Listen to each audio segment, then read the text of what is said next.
Alors messieurs, sans plus tarder, je vais vous passer la parole. Donc vous connaissez la formule du Quai d'Orsay et de Madame de Sévigné.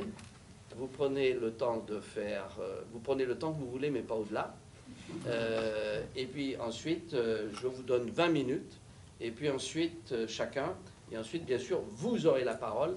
Je sais qu'il y a dans la salle un certain nombre de personnes d'ailleurs qui sont aussi des experts. Donc je suis convaincu que nous aurons un débat tout à fait fécond et intéressant.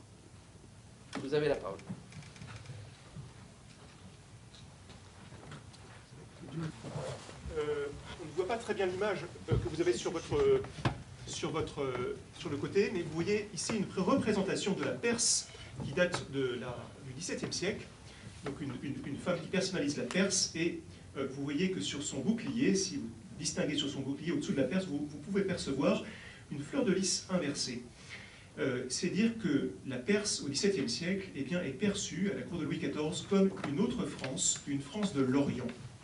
Et la France va réfléchir à la Perse comme, va penser à la Perse comme à son propre miroir. Même si la question nucléaire iranienne revêt une importance fondamentale, cette question a fini par nous faire oublier que la puissance d'un État ne se jaugeait pas uniquement en termes de dissuasion. Ceci est particulièrement vrai pour l'Iran, qui se présente comme un centre géopolitique plurimillénaire. Alors, je voudrais exposer 3 points. Je voudrais vous montrer d'abord en quoi l'Iran constitue un nœud géopolitique. Ensuite, je voudrais nous faire réfléchir aux clés culturelles qui nous permettent de mieux comprendre cette civilisation. Et enfin, nous allons réfléchir à la culture militaire de l'Iran. Après, nous nous pencherons avec Oliviane sur les aspects plus opérationnels, contemporains de cette montée en puissance de l'Iran au Moyen-Orient. Première question, pourquoi est-ce que l'Iran constitue un enjeu géopolitique de premier ordre? Eh bien, on peut tout d'abord dire que les grands conquérants ne se sont pas trompés sur l'Iran. N'oublions pas les campagnes d'Alexandre le Grand, qui met toute son énergie à abattre l'Empire perse, ou bien encore Napoléon Ier, qui ne se contente pas de lancer le projet d'un empire, d'un royaume en Ukraine qui pourra affaiblir le tsar, la napoléonide, projet qui finit par échouer, mais Napoléon, évidemment, envoie des agents en Perse afin de prendre la Russie à revers. N'oublions pas non plus, et nous devons peut-être passer la prochaine diapositive, l'activisme des agents allemands en Perse pendant la Seconde Guerre mondiale, où, comme vous le voyez, la double offensive allemande sur les puits de pétrole du Caucase et vers de Rommel avec son projet de parvenir jusqu'à l'Iran montre en quoi cet Iran est déjà une clé géopolitique.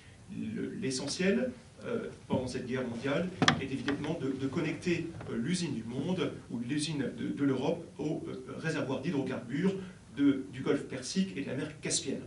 Alors bien sûr, aujourd'hui, la situation géopolitique a changé, puisque l'usine du monde s'est déportée vers la Chine, et précisément, si vous regardez les lignes de tension et de fracture aujourd'hui, il existe une carte inversée de celle-ci, c'est la connexion que la Chine tente de faire avec l'Iran par la voie terrestre par le nord et par la voie océanique par le sud, cette connexion qui ressemble étrangement à la route de la soie. Bref, pour Adolf Hitler, si les verrous de Stalingrad et de Singapour sautent, alors les divisions blindées allemandes pourront se ruer vers l'Iran, alors que les croiseurs japonais feront leur apparition dans le golfe Persique. La puissance persane est donc une question qui fascine les Français depuis longtemps. Et les Français ont gardé une bonne image en Iran, puisque la France y est associée à la culture depuis l'époque des fouilles de Suse. Et l'Iran se pense également au travers de la France, et il ne fait guère de doute que l'exemple du général de Gaulle, qui a fondé l'indépendance militaire française sur la dissuasion nucléaire, afin de garantir le territoire français de l'humiliation d'une nouvelle défaite, il ne fait aucun doute que l'image du général de Gaulle a exercé une influence certaine sur les élites iraniennes. Alors pourquoi est-ce que l'Iran constitue un nœud géopolitique majeur? Pour 3 raisons. Et on peut peut-être tourner à la slide suivante. Alors l'Iran est d'abord une plaque tournante commerciale entre l'Occident et la Chine. Et la position géographique d'ailleurs de l'Empire parthe entre l'Empire romain et la Chine lui donne une position d'intermédiaire capitale. L'Iran, en second lieu, détient les clés d'approvisionnement des pays occidentaux, mais aussi de la Chine et de l'Inde en pétrole et en gaz naturel. Il est idéalement situé entre les 2 principaux bassins mondiaux d'hydrocarbures.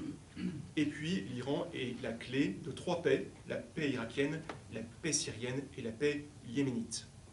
Mais plus que tout cela, plus que les hydrocarbures, puisque nous avons découvert au cours des dernières années du pétrole un peu partout dans le monde, et nous nous sommes rendus compte que la clé énergétique n'était plus une clé majeure d'interprétation de la géopolitique. Mais plus que les réserves d'hydrocarbures, le principal atout de l'Iran, c'est sa créativité. Et vous avez ici, sur cette diapositive, la proportion de scientifiques perses par rapport aux scientifiques arabes, et vous voyez donc l'importance prodigieuse de la créativité persane dans le monde islamique. L'Iran constitue beaucoup plus,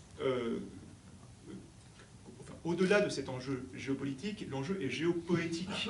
En effet, c'est la créativité iranienne qui est capitale, et cette créativité, elle a été irriguée par la littérature et la poésie persane. C'est naturellement l'histoire des invasions qui nous a façonnés. Les invasions, nous avons connu 2 invasions majeures en Occident, les invasions de la fin de l'Empire romain et les invasions entre le 8e et le 10e siècle. Et dans ces invasions, ce qui s'est joué, c'est le rapport de force entre l'agressivité, vitalité des migrants et la capacité de résilience des civilisations. Cette capacité de résilience, elle a été forte dans les royaumes d'Occident entre le 8e et le 10e siècle. Elle a permis à ces royaumes de perpétuer leur civilisation malgré les migrations. L'Iran, lui, à la différence de l'Occident, a été façonné par 1000 ans de migration, 1000 ans d'invasion. Et ces invasions ont façonné cette civilisation, et l'Iran a puisé dans sa propre culture les clés pour se perpétuer malgré cette défaite politique pendant plusieurs siècles. Quelles sont maintenant les limites de la puissance iranienne? La première est d'ordre psychologique, puisque l'Iran n'a pratiquement jamais été en position d'indépendance stratégique. En second lieu, la deuxième limite est d'ordre démographique, puisque l'Iran a connu un effondrement des naissances, et comme nous le savons, la clé principale de la puissance, c'est la vitalité, c'est la capacité à transmettre la vie. Pierre Chaunu nous l'a enseigné déjà depuis un demi-siècle. Et puis la troisième limite, c'est la limite maritime. L'Empire perse était puissant au temps de l'Empire achéménide, et peut-être qu'on nous pouvons passer à la diapositive suivante. Oui. Alors, encore, peut-être celle d'après. Voilà, l'Empire perse, ici vous avez sur cette carte les foyers chiites et l'Iran au centre. L'Empire perse était puissant lorsqu'il maîtrisait le golfe Persique et surtout la moitié de la Méditerranée orientale, lorsqu'il avait finalement la puissance maritime. Et l'Empire perse s'est appuyé sur des peuples navigateurs pour s'assurer de cette suprématie. Or, depuis le XIXe siècle, et même plus avant, l'Empire perse a été confiné par la mer. Et donc, la troisième limite, c'est la limite maritime. L'Iran a fait le choix de nucléaire, peut-être aurait-il mieux fait de faire le choix de la puissance navale. Deuxième point, quelles sont les clés culturelles que nous avons en nous et qui nous permettent de comprendre cette civilisation?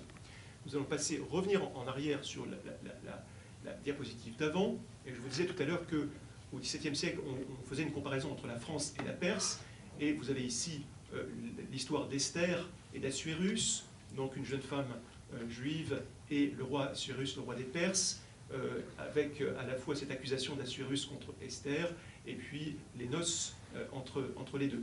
Donc ce sont les relations ambivalentes entre Israël et la Perse qui sont ici peintes sur ces tableaux, mais au XVIIe siècle, Assuérus, c'est Louis XIV, et Esther, c'est Madame de Maintenon.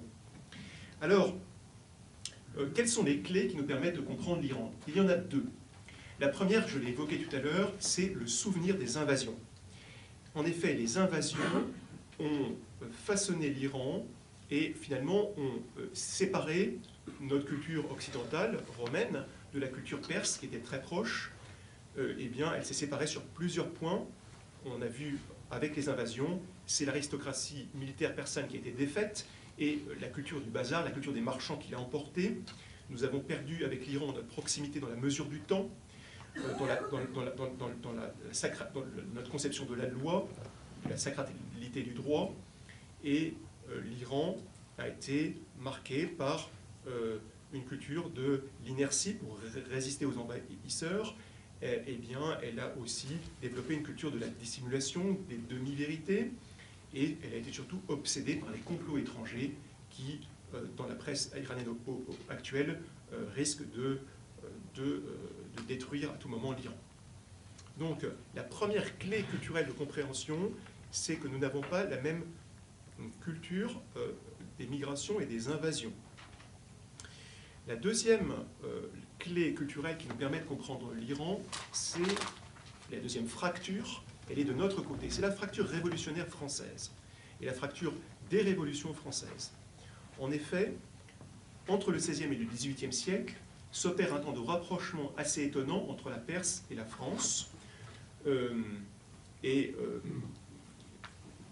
Alors, je peux citer plusieurs points. Rapprochement entre le clergé français et le clergé chiite. Voilà que le clergé, qu'il soit gallican ou qu'il soit chiite, eh bien, appuie l'État dans sa quête d'indépendance. Une convergence dans l'importance de l'État, puisque les Persans disent aux Français à cette époque que la monarchie française est une des plus anciennes de l'Occident, et pour cette raison, eh bien, elle nous est proche. C'est un petit peu le miroir de la Perse. Un point commun aussi dans la sophistication des arts, des lettres, et il y a bien sûr une correspondance entre l'éloge de la conversation de cour et l'importance de la rhétorique persane, de la volubilité persane. Toutes ces clés, nous les avons à oublier. Et il était sans doute plus facile pour des ambassadeurs français du XVIIIe siècle de converser avec des Persans d'aujourd'hui que des chefs d'entreprise aujourd'hui de comprendre l'Iran, puisque en négligeant notre propre fond culturel, nous avons rompu, en rompant avec nous-mêmes, nous sommes rendus incapables de converser avec cette culture sophistiquée qu'est la culture iranienne. Je vais terminer avec mon troisième point, qui est la question de la culture militaire et défensive de l'Iran. L'Iran est marqué par une culture de la défaite terrestre. En effet, le chiisme duodécimain, qui est la religion officielle de l'État depuis le XVIe siècle, est marqué par un sacrifice fondateur, celui d'Hossein à Karbala, en 680 après Jésus-Christ, l'imam Hossein qui se sacrifie volontairement pour assurer le salut de son peuple. Et dans la religion populaire, Hossein est mort pour assurer la victoire terrestre de la religion chiite, mais surtout pour assurer le salut éternel en obtenant de Dieu, en échange de ses souffrances, un pouvoir d'intercession au jour du grand jugement. Donc nous avons une religion qui est fondée sur une défaite militaire et sur une religion messianique, sur un pouvoir d'intercession. Le schisme accorde donc une grande place au rituel de deuil. Non seulement le schisme est fondé sur un sacrifice librement consenti, mais ce messianisme s'accompagne d'un culte des saints. C'est en effet l'intercession des imams au jour du jugement dernier qui permettra aux fidèles d'échapper aux flammes de l'enfer malgré le poids de leurs péchés. Et ce culte, qui est marqué par le sceau de l'amour et du deuil, a finalement subverti l'idéal pré-islamique des Javan Mardi, qui sont les jeunes hommes, ces chevaliers, et a subverti cet idéal pré-islamique de la chevalerie, le Javad Mardom, qui défend le faible dans les chansons de gestes persanes, et qui fait une large place aux Pahlavan, ces champions héroïques qui incarnent la force physique et qui sont devenus des mystiques. Alors nous allons passer à la diapositive suivante. Et je voudrais terminer de façon, en allant encore plus vite que le temps qui m'était imparti.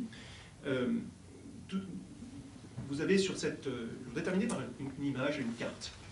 Vous avez, pour terminer sur cette culture militaire et défensive de l'Iran aujourd'hui, sur cette carte, vous le voyez peu, une petite ligne bleue qui correspond aux frontières de l'Empire mongol au XIIIe siècle. Aujourd'hui, on peut dire que face à la puissance militaire océanique américaine, s'est constituée une alliance conjoncturelle entre la Russie, la Chine et l'Iran, que l'on pourrait qualifier de nouvel empire mongol. C'est une alliance qui est conjoncturelle, avec des appuis réciproques. Naturellement, dans cette alliance, les liens les plus forts sont entre la Chine et l'Iran, et les Iraniens se souviennent bien que le dernier souverain sassanide, avant la conquête par les Arabes, s'est réfugié à la cour de Chine. Naturellement, les relations avec la Russie et l'Iran sont plus compliquées en raison de l'histoire du XIXe siècle, pendant laquelle l'empire tsariste va annexer la partie nord de l'Iran, et où l'ambassade de Russie à Ispahan va influer sur la politique intérieure de l'Iran. Mais toujours est-il qu'il existe aujourd'hui la constitution d'un ensemble géopolitique qui résiste finalement à la mondialisation océanique. C'est ce nouvel empire mongol. Cela ne veut pas dire que les Iraniens souhaitent s'enfermer dans cette alliance. Ils ont été contraints par leur marginalisation géopolitique. Eux qui se rêvent, et les Iraniens qui s'imaginent ou qui se perçoivent comme nos cousins d'Orient, eh bien, ils ont été forcés de multiplier les liens avec la Chine et l'Inde parce que les ouvertures vers l'Occident leur étaient fermées. Alors, bien sûr, les Français ont beaucoup de cartes pour comprendre l'Iran, par leur culture, par notre culture, et par les points de convergence étonnants qui existent entre la France et la Perse. Mais alors pourquoi, dans ces circonstances, comment peut-on expliquer que la France ait mal tiré profit de cette compréhension culturelle? Eh bien, en fait, la France dispose d'une partie des cartes du jeu persan. Elle comprend bien sa culture sophistiquée, sa culture littéraire, mais elle a plus de mal à comprendre sa culture marchande. Et en fait, ce qui est un petit peu incompréhensible pour les Français, c'est cette alliance contre nature entre une culture très littéraire, raffinée, qui s'enracine dans les lettres et la poésie, et en même temps commerciale. Ce qui nous est étranger et très difficile à comprendre, c'est qu'aujourd'hui, les gardiens de la révolution islamique puissent à la fois être constitués l'élite de l'armée iranienne et en même temps faire du commerce. Et même contrôler une très grande partie de l'économie iranienne. C'est pour cela qu'ils ne souhaitent pas trop une grande ouverture de l'Iran qui pourrait les départir de leur pouvoir. Bref, les intuitions françaises ont servi à d'autres, elles ont été pillées par les Britanniques, par les Hollandais, elles ont servi à d'autres. Voilà un petit peu cette présentation rapidement en 19 minutes de ce qu'est l'Iran, et avant de laisser la parole à Olivier Anne qui va en tirer les conclusions très pratiques et opérationnelles sur le plan militaire, sur les opérations en cours aujourd'hui au Moyen-Orient. Allez-y. Merci. Bravo. Alors, on va passer du coup au deuxième PowerPoint si vous le trouvez. Alors, j'aimerais vous parler, excellent, merci. Vous parler un peu plus de l'armée iranienne et du coup des implications actuelles. L'armée iranienne, c'est à peu près 350 000 soldats. C'est peu face aux millions de soldats égyptiens. En outre, c'est une armée qui semble peu motivée et peu soudée, et encore assez mal équipée, nous le verrons. Le nombre de chars, effectivement, a augmenté, le nombre d'avions de chasse a augmenté, pas ceux des hélicoptères, mais quand on regarde dans le détail le matériel, effectivement, on a l'impression qu'ils ont énormément de matériel. Les fournisseurs, en général, sont russes. Ils ont 3 sous-marins d'origine russe, ce qui est rarissime dans les pays du Moyen-Orient, d'avoir des sous-marins. Mais c'est une marine vieillissante. La production nationale reste assez médiocre en qualité, et même les chars sont souvent des modèles composites, fabriqués notamment sur place, certes, mais sans technologie réellement autonome. L'autre grand élément de la puissance militaire iranienne, hein, donc vous comprenez, je pense que mon objectif c'est de voir si l'armée iranienne est un problème pour la région ou pas. Donc sur le plan matériel, il ne semble pas. L'autre élément majeur, ce sont les Pasdaran. Les Pasdaran, c'est la force milicienne, c'est une espèce d'armée parallèle qui dispose de son propre commandement. Les Pasdaran sont directement rattachés au guide l'ayatollah Khamenei. Ils sont à peu près 230 000 hommes et leur but est non seulement de protéger le pays, mais aussi de sauvegarder la révolution, aussi bien de l'extérieur que de l'intérieur. Les Pasdaran sont totalement imprégnés par le discours idéologique dont parlait Thomas tout à l'heure, ce discours irano-chiite autour de la doctrine qui est à la fois conservatrice sur les mœurs, nationaliste pour l'Iran et universaliste pour l'islam. Ça c'est rarissime. Dans l'islam, dans les pays musulmans, avoir ce mélange des trois, conservatrice sur les mœurs, nationaliste pour la nation, pour l'Iran, et universaliste pour l'islam, c'est assez rare, avec une dimension mystique, qui fait que l'Iran, dans sa doctrine, est en meilleure situation quasiment pour lutter contre Daesh par sa mystique, puisque Daesh développe une mystique. Les Pasdaran sont une élite enrichie grâce à l'économie, grâce à des pans d'économie qui leur ont été attribués, et surtout, on va passer à la diapositive suivante, ils ont, tout en bas vous le voyez, la force Quds. La force Quds, c'est une force spéciale qui est mobilisée dans les opérations d'infiltration extérieure. La présidence précédente, celle de Mahmoud Ahmadinejad, a été celle des Pasdaran, d'où certaines oppositions avec l'ayatollah sur l'organisation et sur l'obéissance des Pasdaran. Dans les Pasdaran, on a une force milicienne autre, qui sont les Bassidji, qui sont une milice de volontaires, non soldés, populaires, souvent de jeunes, issus des quartiers pauvres, et qui ont une vertu unificatrice, très idéologisée. Pendant la guerre Iran-Irak, certains ont été envoyés au front sans armes, en avant des troupes, pour célébrer la victoire et le martyre sur le modèle de Hussein et de Ali. C'est une masse qui est très enthousiaste, très partisane de la révolution, mais très peu malléable. Ce qui fait que l'élite des Pasdaran a tendance à s'en méfier. D'après ce schéma, hein, où on voit la structure générale de l'armée, le guide suprême, l'ayatollah Khamenei, a le contrôle en dernière instance sur le Conseil de sécurité nationale. Il dispose de sa propre milice, une milice Ansar al-Hezbollah qui dépend directement de son bureau, et l'Iran a institutionnalisé une concurrence autour du problème militaire, concurrence entre le président de la République, Rouhani actuellement, et le guide suprême. Et cette concurrence est vécue de façon à la fois très positive par l'Iran, mais génère forcément des problèmes, des ambivalences de positionnement, et cette ambivalence de positionnement qui a été voulue telle qu'elle, quasiment, on la voit très clairement à travers les problèmes de traités sur le nucléaire, de problèmes d'intervention en Irak, mais ça c'est institutionnalisé. La méfiance en fait est de rigueur entre toutes les différentes branches de l'appareil militaire, ce qui crée régulièrement des problèmes opérationnels. En revanche, quand c'est la force Quds qui est mobilisée, ils sont autonomes, ils sont sous la direction du général Soleiman, et là, ils sont extrêmement efficaces parce qu'ils sont autonomes. La capacité militaire de l'Iran a suscité énormément de débats, de stress, d'angoisse. Elle fait l'objet, en Iran même, d'une propagande. Alors que quand on gratte un peu, on est surpris. On est surpris par l'état des matériels, on est surpris par le peu de motivation de la part des troupes en dehors des Bassidji et de la force Quds, et on est surpris par le fait que le discours, la doctrine militaire iranienne, elle est défensive. Elle l'a toujours été. D'abord sur le plan matériel, la couverture radar du pays n'est pas assurée sur l'ensemble. La logistique qui suit les opérations militaires, en général, là aussi traîne. Ils n'ont aucune base aérienne intégrée capable de s'autodéfendre.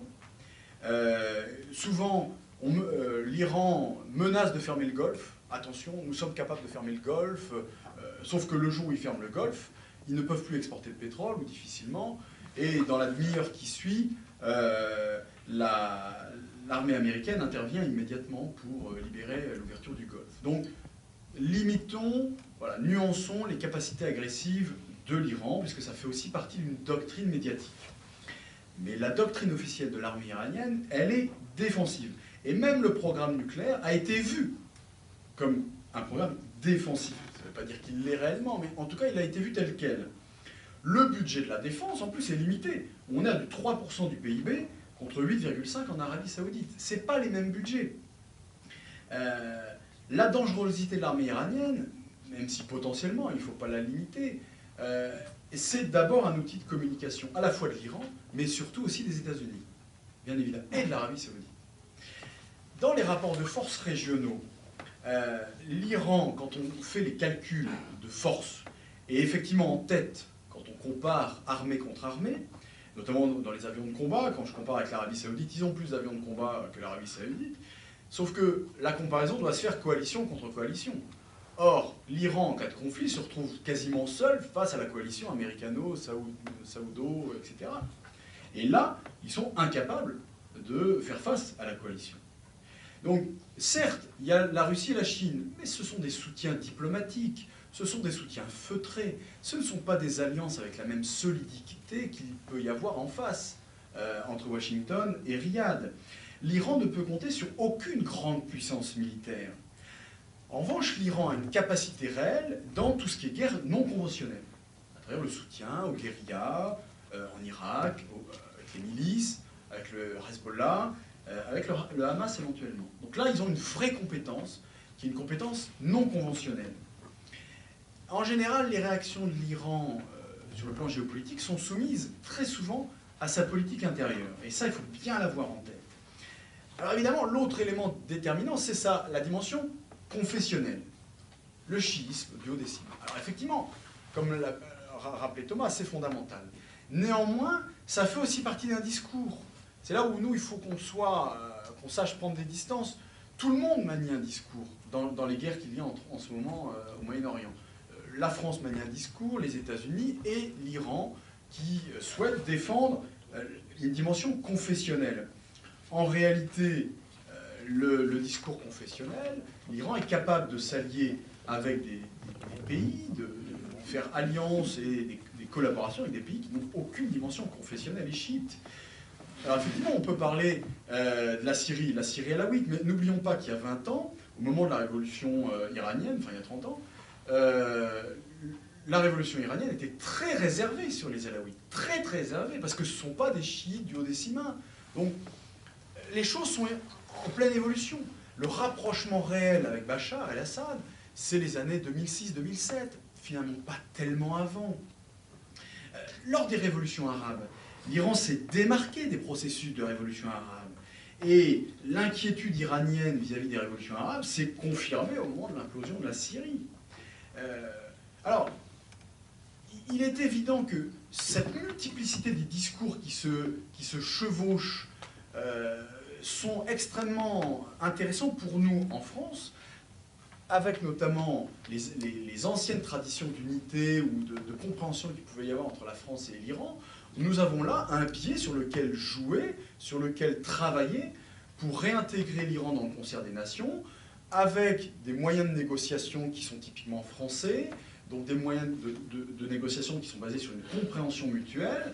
Alors, il y a un élément sur lequel l'Iran doit faire un effort et qui, nous, côté français, c'est absolument rédhibitoire, c'est le discours antisioniste qui régulièrement dérape dans l'antisémitisme pur. Jusqu'aux années 2004-2005, l'Iran n'avait aucun problème d'antisémitisme, mais quasiment aucun, et à partir des années 2003, 2004, 2005, ils se sont, en raison de leur isolement diplomatique, et notamment de la politique vis-à-vis d'Israël, ils se sont lancés, je crois qu'on peut le dire, hein, qu'on dira peut-être, ils se sont lancés dans un discours antisémite, qui n'était pas le cas avant, parce qu'ils nourrissaient le propos antisioniste. Et nous, Français, ce rapprochement avec l'Iran, je pense, est tout à fait possible. Nos industriels y sont tout à fait prêts. la condition sine qua non côté Quai d'Orsay, c'est évidemment un changement du discours antisioniste, hein, qui est radical et qui n'a absolument pas changé malgré le traité qui a été signé. Alors, autre point, on va passer à la diapositive suivante. Le souvenir des Salafides, vous vous souvenez, Thomas en a parlé, c'est la grande époque brillante de l'empire chiite salafide, de la dynastie salafide. Oui. Autre diapositive. Allez-y, la suivante, oui. Donc là, on a ici les principaux sites nucléaires, mais ça, c'est une carte qui est très très connue, donc je ne vais pas insister sur ce débat, avec le verrou du Golfe Persique fermé ou pas fermé, mais il est évident que personne n'a intérêt à ce qu'il ferme, ni les Américains, ni les Saoudiens, ni les Iraniens. Donc ce sont des rotomontades des deux côtés. Oui, suivant, merci. Le fameux détroit, j'insiste pas, on va continuer. Alors, l'Irak. L'Irak, c'est très intéressant puisque Iran-Irak avait une gémellité jusqu'à la révolution iranienne. Il faut avoir en tête que jusqu'à la Première Guerre mondiale, Iran et Irak avaient énormément de passerelles communes. Ça a été souvent des pays qui fonctionnaient ensemble, notamment le bas Irak chiite était uni à la Perse. Et cette gémellité historique s'est doublée d'une unité confessionnelle. Les hommes de science, les mollahs iraniens, enfin persans, fréquentaient les mêmes universités que leurs collègues de la vallée du Tigre, l'Euphrate, à Kerbala et Nadjaf, les deux grands pôles religieux. Alors, le coup d'État de 1968 en Irak a porté au pouvoir les sunnites, et notamment Saddam Hussein. Ça a brisé ces liens politico-religieux culturels qui étaient établis depuis très longtemps. À partir de 1979, diapositive suivante, merci, l'Iran est isolé. Et nous entrons dans cette guerre terrible Iran-Irak, avec des territoires contestés et à peu près 1 million de morts en tout de part et d'autre. Et il est évident que de 1979 jusqu'en 2003, l'Iran est hors du jeu régional. Alors, Téhéran a bien essayé de jouer sur les divisions, notamment contre Saddam Hussein, en jouant sur les divisions dans le Kurdistan irakien, pour exprès de susciter un mouvement de division au sein de l'Irak. Iran et Irak, après le 11 septembre, se sont retrouvés sur la même liste de l'axe du mal. Le premier à cause du programme nucléaire, le second parce qu'on soupçonnait Saddam Hussein de soutenir Ben Laden. Mais finalement, vous voyez, jusqu'en 2003, l'Iran ne parvient pas à sortir de son isolement, quoi qu'il en soit. Arrive 2003, invasion, on peut continuer, invasion américaine en Irak, l'Irak implose. L'ensemble de l'Irak se rebelle contre l'invasion américaine, les sunnites de leur côté, les chiites de leur côté. L'Irak et les États-Unis sont sauvés en 2005 par les élections de 2005 qui apportent au pouvoir en Irak la majorité chiite. Et brutalement, à partir de 2005, l'Iran se retrouve en face de lui avec un Irak dominé par la majorité chiite. Et donc, on recrée des liens qui étaient des liens ancestraux, qui avaient été brisés par la présidence Saddam Hussein. Téhéran reprend la main, avec notamment des liens très étroits avec notamment Nouri el-Maliki. Il y a une réconciliation. Et cette réconciliation, diapositive suivante, va être réaffirmée au moment de l'essor de l'État islamique, puisque les chiites, au départ de l'apparition de l'État islamique, notamment en 2012, mais surtout 2014, se retrouvent en première ligne des attentats de Daesh.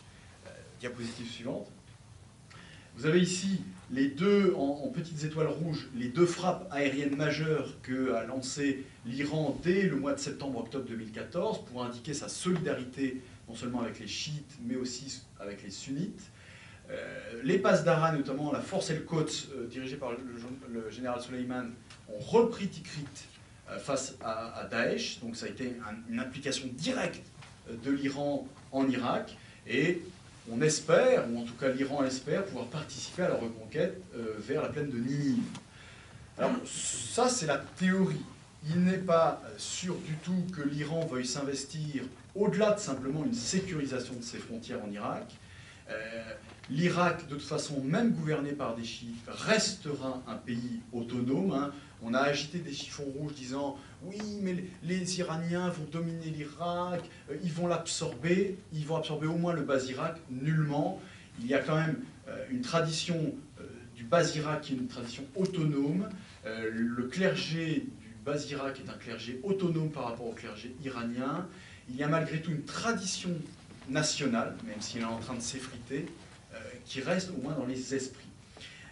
Donc ici, le gros problème, c'est que ce poids effectif de l'Iran diplomatiquement en Irak risque de fait d'exacerber les tensions avec la Turquie et avec l'Arabie Saoudite, surtout l'Arabie Saoudite, qui n'entendent pas voir sur sa frontière nord deux dangers majeurs, le danger de Daesh et le danger de l'Iran. Mais rappelons-le, le roi Abdallah d'Arabie Saoudite, avant sa mort, avait dit « Il y a deux États dans le monde qui ne méritent pas d'exister, Israël et l'Iran. »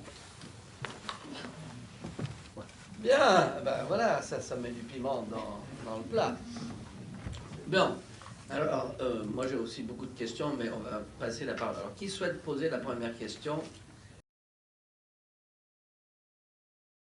Michel Denis, je suis de Croissy-sur-Seine, et donc j'ai juste une question à propos des chiites et des sunnites. Il semblerait que les sunnites, de ce que j'ai compris, soient plutôt en faveur de la disparition de l'Occident, si je résume, alors que les chiites sont plutôt en faveur du maintien. Est-ce que c'est faux ou pas? Oui, alors, dans l'histoire de la Sunna, il n'y a pas de volonté de destruction claire de l'Occident. Il y a, en tout cas pour le Moyen-Âge, il y a une volonté de conversion, ça c'est sûr, mais il y a toujours eu, en tout cas dans le sunnisme malikite tel qu'on le connaît en France ou en Afrique du Nord, il y a toujours eu place pour les Ahl-Kitab, les gens du livre. Bon, une place mesurée, une place avec chacun son rôle. Mais, alors après, l'idée de destruction de l'Occident, oui, ça peut correspondre effectivement à certains groupes ralliés au handballisme. Même les wahhabites ne sont pas tout à fait, en tout cas officiellement, ne sont pas nécessairement dans cette ligne. En tout cas, s'il s'agit d'échanges commerciaux et économiques, le wahhabisme accepte tout à fait les échanges avec l'infidèle. Et le whisky hors l'Arabie Saoudite. Bien. Oui, question ici, allez-y, fort. Marcel Monin, universitaire. Moi, je pose une question. Comment voyez-vous le revirement américain? Parce que c'est eux qui gouvernent le monde, et je crois que les conflits entre les sunnites et les chiites n'ont pas beaucoup d'importance par rapport à ça. Les Américains savent très bien s'y prendre. Quand ils ne peuvent pas contrôler, ils foutent la pagaille. D'accord? Ils contrôlent tout. Ils nous contrôlent nous aussi, les gens qui sont au gouvernement. Comment analysez-vous le revirement américain à l'égard de l'Iran?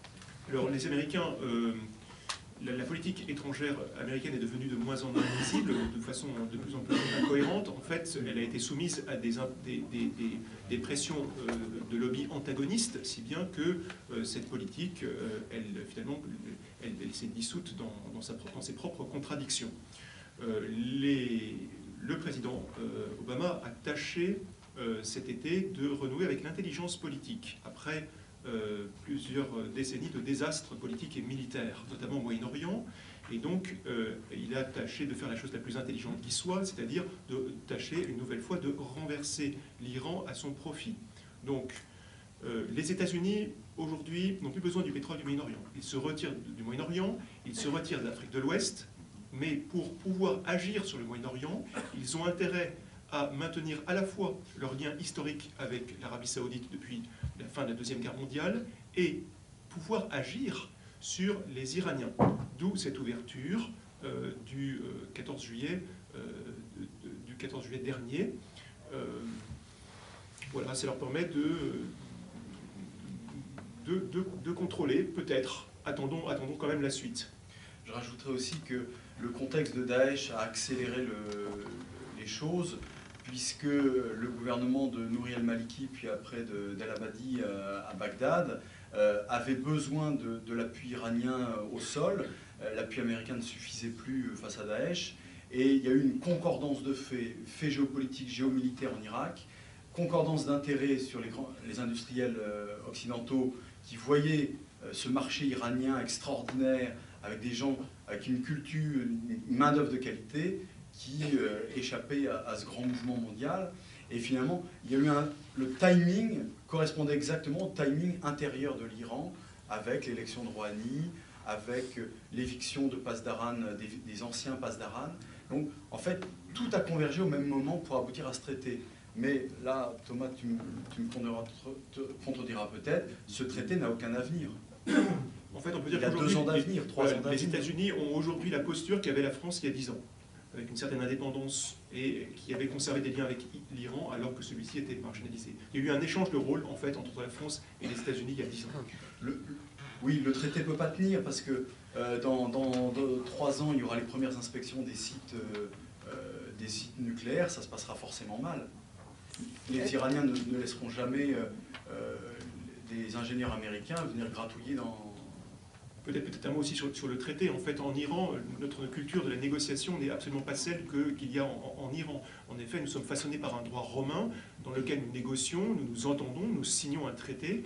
En Iran, on négocie avant de signer, et une fois qu'on a signé, on continue à négocier jusqu'à la mort de l'accord. Donc, et oui, et en fait, depuis l'invasion du 7e siècle, en fait, ce qui compte en Iran, ce sont les liens interpersonnels. Et la loi du roi des rois, la loi du grand roi Achéménide a disparu en fait au profit de ces liens interpersonnels. Si bien qu'en Iran, on peut franchir un rond-point par la droite ou par la gauche, et puis on peut s'arrêter sur l'autoroute pour acheter quelques pastèques. Enfin, sous le regard des policiers qui incarnent la loi mais ne contrôlent personne. Ce qui compte, ce sont vos rapports interpersonnels avec l'automobiliste d'en face, et c'est vrai aussi pour les négociations nucléaires. Il y a une question là et après, allez-y. Ma question va donc, dans la suite de votre question sur la position notamment de la France. Vous parliez de l'importance de la souveraineté de la diplomatie française, de la diplomatie d'un État. Et ma question concerne la position de la France vis-à-vis de l'Iran, qui me paraît être assez profondément, en tout cas dans ses élites, anti-Iran. Et la seule raison que je vois soit une soumission aux intérêts américains, mais là où ça m'étonne, c'est que ça semble, ces derniers temps, dépasser la position américaine. Sur la position française sur l'Iran, il y a une vieille tradition en France qui remonte au fait que l'essentiel des musulmans français sont des musulmans issus du Maghreb, donc sunnites malikites. Et dans le sunnisme malikisme, le chiisme, c'est le diable. Et on a été, malgré nous, très influencés par ce discours sunnite qui nous a fait comprendre depuis 40 ans que les Iraniens étaient forcément plus islamistes et forcément plus dangereux que d'autres. La révolution iranienne en 1979 nous a fait confirmer cette impression. On a commencé à la nuancer à partir de 2001, lorsqu'on s'est rendu compte que les grands mouvements terroristes islamistes étaient en général sunnites, plutôt. Donc, on hérite de ça, culturellement, déjà. Est-ce qu'on ne peut pas ajouter un autre facteur, qui est l'influence de l'Arabie Saoudite sur un certain nombre de commerces? Bien sûr, Juste au passage. Est-ce qu'on pactise pas avec le diable, avec des là provisions, croyez-moi, vous faites attention. On pactise avec le diable, avec l'Arabie Saoudite. On en parle. Allez, autre question. Allez-y, jeune homme. Alors, venez jusqu'ici, vous posez votre question là, et comme ça, voilà. Bonjour, Mehdi Achad, je suis étudiant à HEC Paris. Donc, ma question est la suivante. Vous avez laissé suggérer que militairement, l'Iran ne constituait pas de réelle menace pour les biens environnants. Dans ce cas-là, comment est-ce que vous expliquez la position de Benyamin Netanyahou et son acharnement à faire capoter le deal entre le G5 plus 1 et l'Iran? En fait, il existe une relation gémellaire entre l'Iran et Israël. Les rapports sont de gémellité et donc ils oscillent entre la fusion et finalement l'assassinat. Et historiquement, les rapports ont été très bons puisque c'est la Perse qui a accueilli la plus grande et la plus prospère communauté juive du Moyen-Orient depuis l'Antiquité. Ce que nous voyons aujourd'hui, c'est-à-dire la contradiction et la confrontation entre Israël et l'Iran est une sorte d'exception historique, une sorte de parenthèse, et qui s'explique essentiellement pour des raisons de politique intérieure, puisque le discours israélien anti-iranien sert à fédérer une population israélienne divisée, et à l'inverse, le discours iranien anti-israélien s'adresse à la rue arabe, car le rêve de l'arabe, le rêve de l'Iran, c'est de fédérer les Arabes autour de la puissance chiite, rêve qui se fracasse sur une réalité. L'Iran n'est pas arabe et il n'est pas sunnite. Donc je crois qu'on peut l'expliquer, ces antagonismes très médiatisés, mais en fait très superficiels, par des raisons de politique intérieure aux États, et plus que pour des raisons réelles en fait, au Moyen-Orient, personne ne croit à ces discours. Oui, j'ajouterais que dans ce qu'on voit des forces, Israël, effectivement, a la capacité d'intervenir sur éventuellement les sites nucléaires où il y aurait un enrichissement qui pourrait un jour devenir gênant. Ils l'ont déjà fait dans les années 80, mais on n'est plus du tout dans ce contexte-là. C'est-à-dire qu'une intervention aérienne israélienne à l'heure actuelle en Iran serait une catastrophe géopolitique, puisque, au contraire, l'Iran est en train... aimerait, comme la Russie est en train de le faire le ménage contre Daesh. C'est pas le moment pour Israël d'exciter la fourmilière. Donc effectivement, on est dans du discours. Il faut que ce discours soit tenu côté israélien, il faut qu'il soit tenu côté iranien. Tout le monde le tient. L'antisionisme est tenu tous les jours en Iran, mais on est au stade du discours. Je voudrais apporter une précision à ce propos, puisque nous avons effectué une mission parlementaire il y a maintenant quelques mois. Nous sommes allés à Ispahan, et à Ispahan, vous voyez des églises, vous voyez des synagogues. Il y a au Parlement des gens, bien sûr, qui sont certainement contrôlés par le régime d'une manière ou d'une autre, et vous avez donc des Arméniens, un député arménien, député juif, un député qui est d'obédience zoroastrienne, et donc il y a pas en ce sens de problème religieux en Iran, vis-à-vis ni des juifs ni des chrétiens. En revanche, ça c'est vrai, et c'est là où il peut y avoir dérive, il y a un fort discours anti-sionique en disant, mais de toute façon, ces gens-là, ils ont tous un passeport américain dans la main, ou etc. Donc, c'est là où il y a un problème, mais je suis tout à fait d'accord avec ce que vient de dire Thomas. C'est contre nature, ces relations de tension, à la limite, entre Israël et l'Iran, car leur intérêt, il est surtout de trouver une entente, mais qui est impossible actuellement en raison des deux discours idéologiques de part et d'autre. Je dirais même que les Iraniens rêvent des États-Unis comme les Israéliens rêvent des États-Unis, puisque même on peut brûler des drapeaux américains en Iran, mais la première chose qu'un père de famille fait lorsqu'il réussit dans la vie, c'est d'envoyer ses enfants étudier précisément aux États-Unis. Donc oui, il y a une gémellité entre ces deux civilisations qui s'explique pour la raison suivante. Ce sont deux centres créatifs et poétiques du Moyen-Orient qui ont conquis le monde par la poésie, que ce soit le livre du roi des rois ou par la Bible. Et donc il y a une concurrence entre deux foyers créatifs. Et nous savons que les civilisations sont menées par les minorités innovantes, et dans la géopolitique est aussi menée par les États innovants qui ont l'imagination nécessaire pour surmonter les obstacles qui se dressent contre eux. Et ici, on est une vraie concurrence.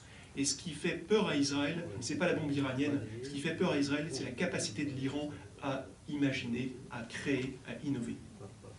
Autre question, moi je reviendrai après sur l'accord. Oui, monsieur, allez-y. Et donc ma question est, est-ce qu'on ne pourrait pas imaginer un renversement d'alliance, c'est-à-dire alliance entre Israël et Iran, prenant à revers le monde arabo-musulman, puisque ces affinités remontent déjà à Cyrus, l'empereur Cyrus, qui a permis aux Juifs de retourner dans leur pays. Et j'ai remarqué, récemment, ça m'est arrivé de fréquenter des gens du Likoud, ou même plus à droite israélien. Il y avait des gens qui se posaient un peu la question. C'était peut-être hétérodoxe, Bon, c'était dans un milieu juif maçonnique. Voilà. Alors, ce qui est sûr, c'est que Israël a, depuis 2 ans, cruellement besoin d'alliés, et d'alliés sûrs. Les États-Unis, à force d'avoir quitté les lieux d'opération où ils se sont lancés depuis 2011, inquiètent. Heureusement, le maréchal El-Sisi, côté égyptien, rassure. Le problème, c'est que tout le nord du Sinaï est hors de contrôle. Daesh se rapproche énormément. Alors, heureusement, si je puis dire, l'intervention russe ralentit le processus. Le petit royaume jordanien aurait bien du mal à tenir, malgré la présence des forces spéciales françaises et américaines sur place. Donc, il est clair que, il y a encore 15 jours, il y avait une crainte majeure en Israël de cette circonvolution qui l'entourait. D'une certaine manière, l'arrivée des Russes peut changer les choses, peut permettre d'améliorer les rapports avec l'Iran, puisque les Russes et les Iraniens travaillent de concert. Donc effectivement, on assiste depuis 2 semaines à des changements qui peuvent aboutir sur le long terme, à des évolutions. Mais c'est fragile quand même. Donc oui, il ne faut pas exclure un renversement d'alliance, mais d'ici, pas à long terme, hein, d'ici une quinzaine d'années, où vraisemblablement l'îlot israélien bunkérisé, protégé, l'Iran qui sera en développement et le pays atelier qu'est la Turquie seront forcés d'améliorer leurs liens et de nouer des liens ensemble face au chaos qui sera autour d'eux. Alors aujourd'hui, la Turquie et l'Iran ont des postures stratégiques concurrentes sur le plan militaire, mais en revanche, même s'ils sont concurrents sur le plan militaire, puisque l'un craint l'État islamique et l'autre le soutient, eh bien, malgré cela, leurs liens économiques ont doublé en valeur en une décennie. Donc, on peut l'imaginer, quant à Israël, effectivement, les rapports se sont distendus avec les États-Unis et la Russie a bien fait comprendre aux Israéliens que si les États-Unis s'en allaient, eh bien, la Russie pourrait faire figure de nouvelle puissance tutélaire. Le problème, c'est que tout ça risque de se faire aux dépens des populations locales qui feront les frais de ces inversions d'alliance et l'équilibre se fera contre elles. Moi, je confirme qu'il y a eu certainement des relations entre la Russie et Israël ces derniers temps pour rassurer Israël que l'opération russe ne se ferait pas contre Israël. Ça, c'est évident. Allez, autre question. Monsieur, venez là, monsieur. Ayez l'amabilité, quand vous avez parlé, de couper le micro. Oui. Très bien, bonsoir. Christopher Roth, un étudiant de HEC et président de PolitHEC, un cercle de réflexion politique et économique du campus. J'ai une question un peu plus économique. Est-ce qu'on prépare un sujet sur les nouvelles opportunités économiques à la suite des accords nucléaires avec l'Iran? Au-delà des différences culturelles marchandes et historiques qu'on a avec l'Orient, comment se positionnent les acteurs économiques français par rapport à la concurrence mondiale? Est-ce qu'on pourrait un peu détailler et américaine en particulier? Alors, avant, il y a une décennie, il y avait une forte concurrence sur le marché iranien entre les industriels allemands qui ont une vieille implantation, une vieille tradition de coopération industrielle avec l'Iran depuis l'entre-deux-guerres, les Italiens qui étaient présents sur place, les Français avec Total, Renault, Peugeot, Areva, etc. Donc il y avait donc les Espagnols également. Les discours médiatiques étaient centrés contre l'Iran, mais à Téhéran, tout le monde faisait des affaires. Donc voilà. Et puis les États-Unis étaient plus en retrait. Aujourd'hui, les États-Unis ont réussi à écarter les Européens du marché iranien, très très clairement. Et ça va être extrêmement difficile pour les Européens, qui d'ailleurs ne sont pas unis, ont des politiques concurrentes entre eux, de réinvestir ce marché. Marché qui a été pris entre-temps par les Chinois. Et les Chinois qui ont finalement envahi le marché iranien avec des biens de consommation bon marché. Donc ça va être compliqué parce que les Américains nous laisseront les petites miettes du gâteau. Pendant 20 ans, enfin 10 ans avec l'embargo, les Américains ont fait installer dans le droit international l'embargo et visser toutes les possibilités d'échange avec l'Iran. Ils ont toujours réussi à contourner cette réglementation et nous, les Français, on a appliqué dans les banques iraniennes en France, Meli, Tadjirat, on a appliqué à la lettre la réglementation qui nous était imposée, on a fermé nous-mêmes toutes les clés d'échange bancaire, d'assurance, parce qu'il faut assurer les produits qu'on échange, évidemment. Tout cela était entièrement fermé, et en 2012, il n'y avait plus rien qui passait.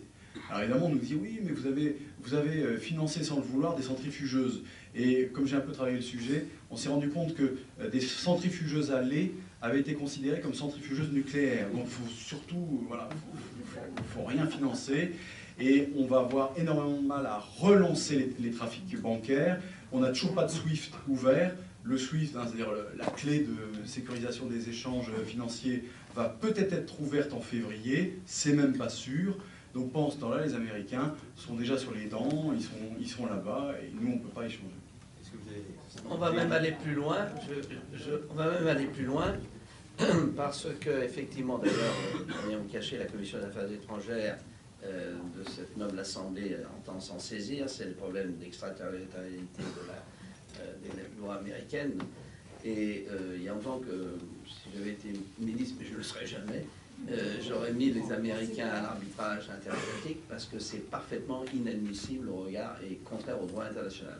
Et ce qu'il faut dire en plus, c'est que pendant la période d'embargo, je pense que vous le savez, messieurs, les Américains ont même monté des entreprises dans les Émirats, voire même en Russie, et Ali Burton n'était pas le dernier à faire du commerce avec les Iraniens. Donc c'est une totale hypocrisie de la part des Américains. Ils sont jusqu'à l'affaire Peugeot, où notre usine a fermé en Iran, est véritablement un coup de, je dirais, de billard à bande. Vous avez à ce moment-là General Motors qui monte au capital de Peugeot, et bien évidemment, à ce moment-là, intérêt américain, vous ne pouvez plus faire des affaires avec l'Iran, et Peugeot ferme l'usine, ferme ses relations avec l'Iran aux grandes dames des Iraniens. Tout ça, et ensuite on s'aperçoit que General Motors sort du capital de Peugeot. Bon, donc il y a vraiment des coups tordus en pagaille, et il m'est revenu, je ne sais pas si c'est à 1000% vrai, que lorsque l'avant-dernière mission du MEDEF est allée à Téhéran, les chefs d'entreprise français sont fait convoquer à l'ambassade des États-Unis à Paris et sermonner en disant vous ne ferez pas des affaires avec l'Iran. Voilà. Donc, bon, je pense que de ce côté-là, il y a un réel problème qu'il va falloir un jour avoir une explication de gravure avec nos amis américains parce que ça devient totalement intolérable. Effectivement, pendant le régime des sanctions, les biens entraient librement en Iran par contrebande, qu'il s'agisse d'ordinateurs, enfin, voilà. Donc ça circulait très bien. Les Iraniens continuaient à importer des biens de haute technologie, pas seulement de Chine, mais également d'entreprises occidentales par des sociétés écrans. Peut-être autre point d'un point de vue commercial, les sanctions qui ont été faites à l'encontre de Total, qui sont parfaitement grotesques, faites par des juges français pour des affaires de corruption. Et il faut voir que en Moyen-Orient et en Iran en particulier, vous n'avez pas de marché sans cadeau. Les ambassadeurs français, les ambassadeurs français qui viennent en Iran au XIXe siècle, ils s'endettent pour faire des cadeaux aux chats. Et donc sans cadeau, tous les ambassadeurs le disent, tous les diplomates le disent, il n'y a pas d'information, pas de marché, rien du tout.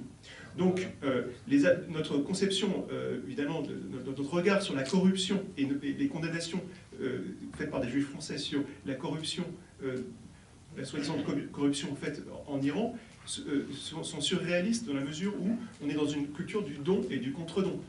Alors que nous-mêmes, en Occident, nous sommes dans une culture du don gratuit et désintéressé, et cela est fondé sur notre culture chrétienne, qui est fondée sur un sacrifice volontaire et désintéressé. Autre question.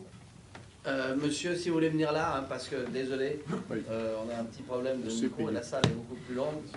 Je te sais ça franc, on paye. Et vous prendrez. Allez. Bonjour, Alexandre Kouyumjian. Vous évoquiez tout à l'heure la rhétorique antisioniste et voire antisémite de l'Iran comme un obstacle majeur aux relations franco-iraniennes, en revenant après sur le fait que c'était quand même surtout du discours et pas beaucoup plus. Et puis vous citiez ensuite une phrase du roi Abdallah qui disait qu'Israël ne méritait pas d'exister. Et l'Iran. Et l'Iran, c'est les deux. Hein. Et du coup, on peut se demander, ce qui ne nous empêche pas d'ailleurs d'avoir de très bonnes relations, enfin d'assez bonnes relations avec l'Arabie Saoudite. Donc on peut se demander s'il s'agit d'une vraie raison ou plutôt d'un prétexte qui masquerait des raisons qu'il faudrait peut-être aller chercher de l'autre côté de l'Atlantique, par exemple. Coupez votre micro. En fait, les choses sont toujours doubles. C'est à la fois une vraie raison idéologique et c'est aussi un prétexte. En fait, c'est ça qui est très compliqué, c'est que les discours sont toujours doubles. Il y a la façade, et la façade, il ne faut pas la perdre. Et pour ne pas la perdre, je rappelle les fondamentaux. Les fondamentaux, c'est qu'Israël doit être rayé de la carte. Ça fait partie des fondamentaux. Et en même temps, toute la tradition théologique nous autorise à faire des affaires avec les Juifs. Donc il n'y a aucun problème. Tout se mélange sans aucun problème. Je voudrais quand même, moi, il me semble, pour avoir regardé de près le conflit syrien, qui est une guerre civile, une guerre internationale avec des djihadistes, etc., et une guerre par proxy entre justement des puissances. Il me semble que la rivalité des Saouds vis-à-vis des Iraniens, c'est d'abord une rivalité de puissance. C'est d'abord une rivalité de puissance. Quelle est la puissance qui sera incontournable au Proche et au Moyen-Orient, étant entendu que la diplomatie des Saouds, c'est le chèque. J'achète, je paye, etc. Tandis que les Iraniens, vous l'avez dit, c'est beaucoup plus... premièrement, bon, ils ont payé aussi, ils ont payé le Hezbollah du côté du Liban et du côté de la Syrie, ça va coûter assez cher, mais c'est aussi un engagement plus fort, me semble-t-il, à travers des hommes. Alors, autre question. Venez poser la...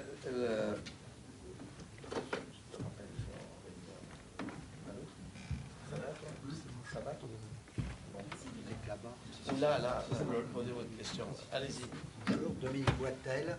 Alors, la question que je me pose depuis très longtemps, c'est de savoir si l'armement nucléaire dont souhaite se doter l'Iran n'est pas destiné, pas spécialement à l'État hébreu, mais plutôt à impressionner ses autres voisins, comme l'Arabie Saoudite ou le Pakistan même, éventuellement, qui pourraient être des adversaires plus importants qu'Israël.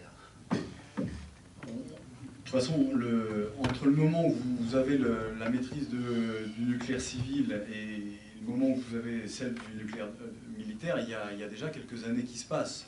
Donc on n'y est pas encore. On n'est pas au nucléaire civil, on est encore moins au nucléaire militaire. Donc il y a quand même une distance. Et puis une fois que vous avez l'arme nucléaire, vous ne pouvez pas l'utiliser.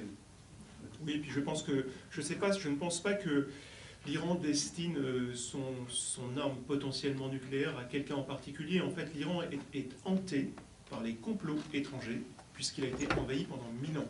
Et ça pèse sur l'histoire d'un peuple. Et dans les journaux iraniens aujourd'hui, le mot de complot, il apparaît à toutes les pages. Et donc, l'arme nucléaire, parce que il faut pas, lorsqu'on discute avec les Iraniens, la population iranienne, elle souhaite l'accès à l'arme nucléaire. Eh bien, l'arme nucléaire, ça serait une façon d'éviter que l'Iran soit envahi un jour, mais je ne pense pas que cela vise quelqu'un en particulier. Moi, je vais vous dire mon opinion. Nous avons fait des études ici avec notamment une étude dans la mandature précédente sur les armes de destruction massive avec un député socialiste, Jean-Michel Boucheron. Et je tiens à dire que je suis intimement convaincu que c'est une arme de statut. C'est-à-dire, il nous faut cette arme nucléaire pour compter et, je dirais, garantir l'intégrité du territoire. Quand vous regardez la carte, ben c'est très simple. Vous avez le Pakistan qui a la bombe, l'Inde qui a la bombe, la Russie qui a la bombe, la Chine qui a la bombe, Israël qui a la bombe. Et donc, ça a été un peu comme avait fait le général de Gaulle en son temps, mais c'était d'autres temps. Il nous faut la bombe pour, je dirais, équilibrer les choses. Le seul problème, c'est pas la bombe en elle-même, c'est la prolifération que ça peut entraîner. Parce que derrière, c'est là où il y a un problème majeur. L'Arabie Saoudite voulait la bombe, la Turquie veut la bombe, l'Égypte veut la bombe. Et donc, c'est là où il y a un problème. Parce qu'on sait très bien que le jeu nucléaire à 5, on sait que ça s'auto-bloque, ou à 5 plus 2, ça s'auto-bloque, voire 3 avec la Corée du Nord. Mais s'il y en a 10 ou 15, c'est là où ça peut devenir un peu plus compliqué. Et donc, mais à mon sens, quand on discute de toute façon avec, m'est arrivé de discuter avec des soviétiques, qui sont toujours les Russes d'aujourd'hui, ils vous disent, ils sont au seuil, ils n'iront pas plus loin. Et nous ne voulons pas qu'il ait la bombe pour ces raisons, je dirais, de prolifération. Donc, je crois que ce n'est pas là où il y a un danger. Mais je voulais vous poser une question, parce que vous ne l'avez pas évoqué dans l'arme, c'est que on nous dit que les Iraniens ont mis au point quand même un certain nombre de fusées qui, si elles ne portent pas des bombes miniaturisées, parce que ce n'est pas de mal à veille, peuvent porter des charges classiques destructrices.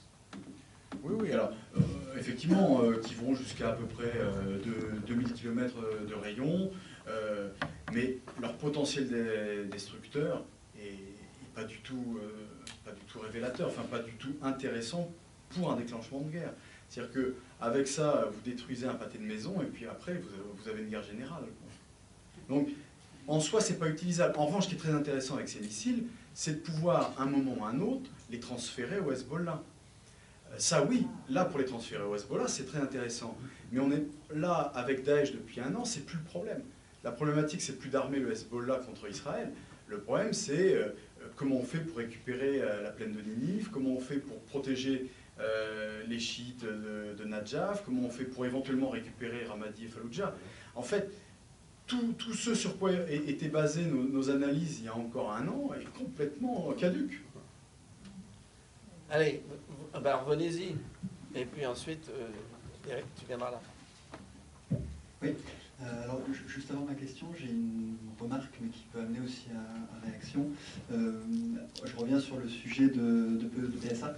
À l'époque, le syndicaliste, M. Mercier, qui est syndicaliste à l'usine Aulnay, avait révélé le sujet dont vous avez parlé sur la probabilité que le retrait de Peugeot d'Iran soit à l'origine de la fermeture de l'usine d'Aulnay.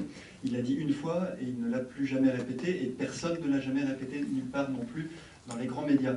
Alors ma question ou remarque, c'est faire une commission d'enquête pour l'influence américaine, c'est peut-être intéressant, mais une commission d'enquête pour l'influence des médias français pourrait être aussi intéressant. Là, écoutez, ça c'est beaucoup trop compliqué. C'est un vaste programme, comme aurait dit le général. Alors ma question, sur un sujet très, très différent, pour revenir sur le drame qui s'est produit pendant le Hajj, je crois que c'est comme ça que ça s'appelle,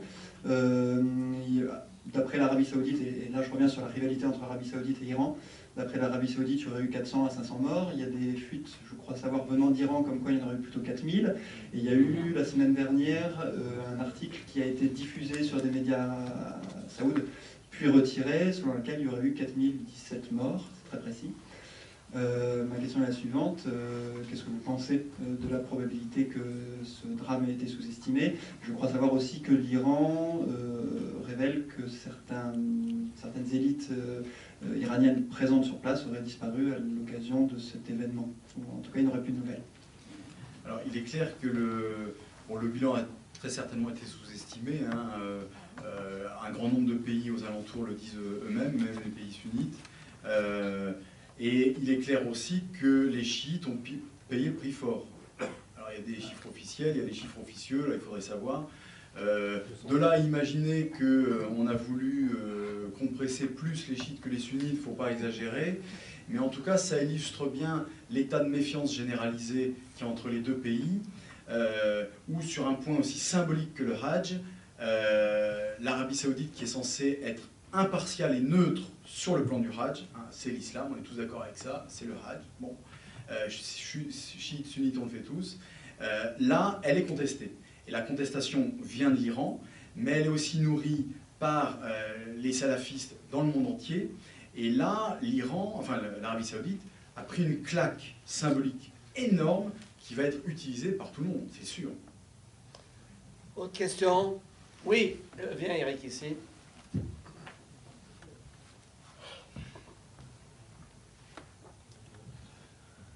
J'ai deux questions. La première, comment expliquez-vous que l'Iran, qui est adhérente au TNP, n'ait jamais finalement trouvé la solution de dénoncer le TNP? Il y a un préavis de 3 mois qui est prévu au Tate. C'est qui lui permettrait d'obtenir la bombe nucléaire en toute légalité internationale? Ça, c'est ma première question. Ma deuxième question est simple. L'Arabie Saoudite a passé un accord secret avec le Pakistan par lequel il est prévu l'acquisition de têtes nucléaires, de missiles exactement même, charges comprises. Et cet accord prévoit le stockage de ces armes au Pakistan. Alors ma question est la suivante. Comment expliquez-vous qu'à ce jour, personne ne parle de cet accord? Qui n'est plus secret, j'en parle moi-même. Coupe ton micro, Eric. Allez, qui se lance? Allez-y. Alors, pourquoi est-ce que l'Iran n'a pas dénoncé le traité TNP? Je pense que l'Iran ne le souhaite pas. Est-ce que l'Iran progresse à petits pas? L'Iran est un pays qui est confiné géopolitiquement. Il a réussi à signer un accord avec les Occidentaux qui permettent de réoxygéner son économie. Il n'a aucun intérêt aujourd'hui à faire de la surenchère sur la question nucléaire. Cette question reste relativement portée en avant par les Iraniens afin de rassurer les passedarans qui trouvent que cet accord déjà de mi-juillet était trop doux. Mais aujourd'hui, l'enjeu pour l'Iran, c'est pas de dénoncer le TNP, c'est de se remettre au centre géopolitique, de réoccuper le centre géopolitique en équilibrant ses relations entre la Chine d'une part et les Occidentaux de l'autre. Donc je pense que ce n'est pas une priorité pour lui, il verra plus tard. Je voudrais juste rajouter une chose, c'est que la théorie officielle, l'approche officielle de l'Iran, c'était « nous ne faisons que développer du nucléaire civil ». Ils ont, vous en souvenez, signé le protocole additionnel numéro 1, qui donne à l'IEA des pouvoirs encore plus précis pour contrôler les sites. Ils ne l'ont pas ratifié. Dans une réunion récente où il y avait l'ambassadeur d'Iran, je lui ai posé la question de savoir s'il allait maintenant le ratifier. Donc, ça fait partie justement de ce qui pourrait venir dans l'application des accords nucléaires. Et à mon sens, peut-être que ça ne fonctionnera pas, je me sens très pessimiste. C'est moi certain, parce que l'enjeu aujourd'hui, c'est véritablement, comme vous l'avez dit messieurs, que l'Iran accueille des investissements, parce que rien n'est levé en matière de sanctions. Rien n'est levé pour l'instant. En janvier, à ce qui paraît. Oui, et il va y avoir des contrôles. C'est un accord véritablement où il y a des pas à franchir et des herses à chaque fois qui peuvent tomber si l'Iran ne respecte pas l'accord. Et ça, je peux vous dire qu'il est limité parce que récemment, je suis passé à Moscou et pour en avoir parlé avec le vice-ministre des Affaires étrangères, il a clairement dit, avec un petit air jubilatoire, en disant « on les tient, ça ne bougera pas et ils seront obligés de passer par les conditions de l'accord ». Donc il y a une certaine unanimité des 5 plus 1 dans cette affaire-là et je ne suis pas du tout certain que les Iraniens ne respectent pas cet accord, sauf si à l'intérieur, les passedarans se raidissent, parce qu'à mon avis, la seule interrogation que j'ai sur l'Iran, c'est de savoir si le début de la libéralisation va se poursuivre ou non. Et mesdames, j'ai été extrêmement frappé quand je suis allé en Iran sur la forte présence des femmes. Contrairement à ce qu'on peut penser, on n'est pas en Arabie Saoudite. Hein. Les femmes en Arabie Saoudite, on ne les voit pas. Là, vous les voyez. Elles ont du rouge à lèvres, elles se mettent le fichu un peu derrière, et elles occupent 60% des places dans l'université. Donc elles sont brillantes, et elles travaillent, et elles rentrent dans la société, à mon avis, aux grandes dames, justement, de la vieille garde des ayatollahs. Mais à mon avis, c'est la seule question qui doit se poser. C'est l'évolution interne du régime. Et là, c'est pas dit que ça va se faire facilement. Il peut y avoir des boomerangs. On libéralise, on revient, on repart. La libéralisation économique peut se marier à un nationalisme accru aux dépens du chiisme conservateur. On peut voir ce genre d'évolution qui serait d'ailleurs pas forcément très positive au niveau régional.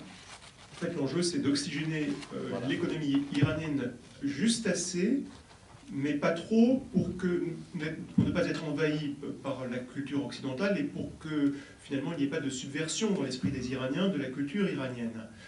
Donc oxygéner juste assez pour pouvoir redémarrer économiquement, mais surtout pour les passedarans en contrôlant la situation. Si les passedarans craignent une trop grande ouverture, naturellement, qui les déposséderait de leur monopole. Il ne faut pas oublier que 80% des biens importés en Iran passent par des ports clandestins, sans droit de douane, qui sont entièrement contrôlés par les passedarans. Et ces biens sont ensuite financer les boniades, les fameuses boniades, les fondations islamiques, qui forment finalement le cœur, le noyau dur de l'économie iranienne. Donc si on commence à toucher aux boniades et à ces ports francs, alors là, il y a un risque de raidissement. Depuis 6 mois, à la tête des grandes succursales bancaires iraniennes à travers le monde, il y a eu toute une série de changements de directeurs. Donc ça indique de toute évidence qu'on veut mettre des hommes nouveaux, alors ça peut être de vieux hommes si je puis dire, mais on veut mettre de nouveaux directeurs à la tête du système bancaire iranien à l'international, sans doute pour le réadapter en fonction des nouveaux besoins du moment. Je voudrais juste vous donner une anecdote sur le statut de la femme en Iran. J'ai été assez sidéré, connaissant quand même un peu les pays arabes. À 2 reprises à Ispahan, une fois dans la rue avec un cercle qui discourait le soir parce qu'il faisait bon, etc. Et dans un restaurant, j'ai vu 2 femmes allaitées en toute...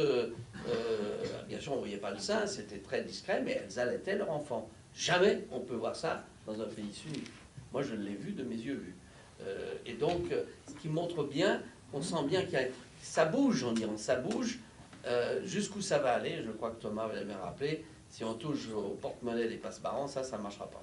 Oui, effectivement, la population féminine d'Iran est celle qui est les traits la plus scolarisée de tout le Moyen-Orient. Effectivement, dans nos rapports avec nos collègues universitaires iraniens et avec les étudiants et les étudiantes iraniennes qui sont très nombreuses, nous voyons bien que les choses évoluent. Et d'ailleurs, ces étudiantes regardent de près ce qui se passe en France, elles suivent de très près notre évolution politique intérieure. Et on en est surpris lorsqu'on vient en Iran. Jean, tu prends la parole ici, s'il te plaît. Voilà, vas-y. Oui, c'est une question qui s'adresse à M. Anne. Anne, c'est ça, hein? Oui. Vous nous Pas avez... Anne. Anne, oui. Oui. Il est Hadj peut-être, mais il est Non, je n'ai pas dit Hadj, je dis Anne, comme les Chinois, hein, l'ethnie chinoise. Oui, vous nous avez présenté l'armée iranienne, qui est classique, hein, qui avait ses composantes interarmées, terre, mer, air. Et puis vous avez aussi parlé des passedarans. Et à ma surprise, il y avait aussi des composantes interarmées, aériennes, terre. Bon, alors ma question c'est quelles sont les relations qui existent entre ces passedarans, cette force de passedarans et l'armée conventionnelle? Le général qui commande les passedarans est-il un général de culture militaire? Et troisième question, y a-t-il des femmes qui travaillent et qui servent l'armée iranienne ou les passedarans? Alors je commencerai par la dernière. Oui, il y a des femmes officiers, il y a des femmes colonels. Alors l'entraînement n'est pas le même. Il y a des exercices féminins, des exercices masculins, mais il y a des femmes qui commandent. Hein, ça ne pose pas du tout de problème. Deuxième question. Alors,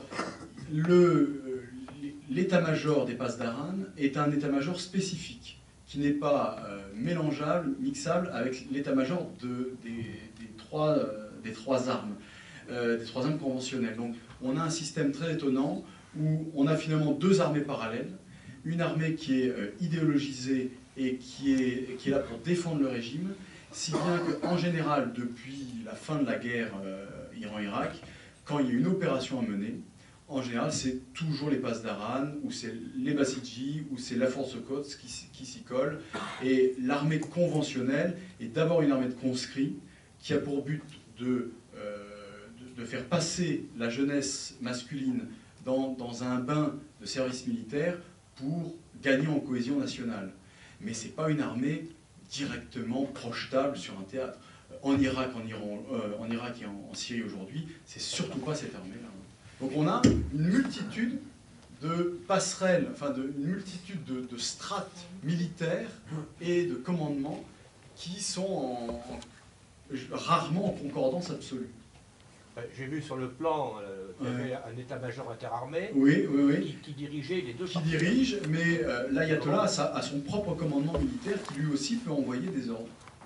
Alors moi, en passant à Téhéran, j'ai posé la question à notre ambassadeur, puisqu'il est accrédité en Iran, s'il avait la possibilité, en tant qu'ambassadeur, de rencontrer le guide. Il m'a dit jamais, c'est impossible. Et c'est là où, effectivement, notre culture occidentale, on s'y perd un peu, on n'arrive pas à voir qui prend les décisions. On nous dit qu'autour du guide, il y a peut-être 500 000 conseillers et que ça palabre d'abord avant de prendre une décision. Mais, je veux dire, tous nos diplomates, visiblement, ont du mal à lire la grille du pouvoir dans ce pays. Oui, même si la constitution iranienne s'inspire de la constitution française de la Ve République, et même si le droit iranien contemporain est très marqué par le droit français, et par l'influence des juristes français depuis la fin du XIXe siècle, toutes les institutions iraniennes sont duales. Donc il y a l'Artesh et les passes d'Aran, il y a le guide et le président, elles sont toutes duales. Donc il y a une certaine ambiguïté dans ces institutions qui sont souvent à double tête. Et on peut dire que la culture de l'ambiguïté, c'est aussi une culture qui est profondément persane. Les héros des contes persans sont souvent d'habiles menteurs, en tout cas avec une certaine duplicité, et ce sont les héros de leurs contes de fées. C'est la taquilla, presque. Oui, et puis c'est une démocratie au sens où il réaffirme la souveraineté populaire. C'est pas une théocratie. Hein. La souveraineté, elle n'est pas divine d'abord, la souveraineté constitutionnelle, elle est populaire. Allez-y.